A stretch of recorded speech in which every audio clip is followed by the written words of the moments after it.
शेतीमाल आणि औद्योगिक दरामध्ये किती तफावत निर्माण झाली आहे, म्हणूनच शासनाकडून आम्हाला फुकटची योजना नको पण शेतीला योग्य भाव देण्यात यावा। तसेच गाई म्हशीला दूध दरासाठी 9 ऑगस्टपासून पुणे विभागीय आयुक्त कार्यालयासमोर बेमुदत ठिय्या करण्यात येणार असल्याची माहिती शेतकरी संघटनेचे अध्यक्ष रघुनाथदादा पाटील यांनी दिली आहे। केंद्र आणि राज्य शासनाने सर्व मोफत योजना बंद कराव्यात। आम्हाला शासनाचं काही मोफत नको आहे, पण शासनाने शेतीमालावर कोणतेही निर्बंध घालू नयेत।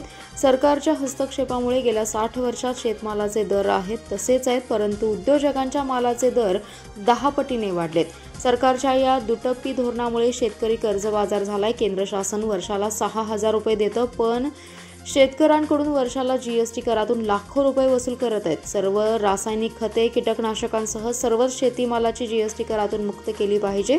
राज्यातील 200 साखर कारखान्यांची मालकी केवळ 25 कुटुंबियांकडे आहे, त्यामुळे केंद्र शासनाने 2 साखर कारखान्यातील 25 किलोमीटर अंतराची अट रद्द केली पाहिजे, अशी मागणी केंद्रीय अर्थमंत्री निर्मला सीतारामन यांच्याकडे केली आहे।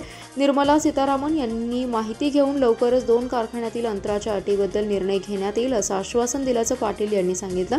यावेळी जिल्हाध्यक्ष नंदकुमार पाटील, महादेव कोरे, आमगोंडा पाटील, शंकर मोहिते, धनपाल माळी, राजू बिरनाळे यांच्यासह पदाधिकारी उपस्थित होते।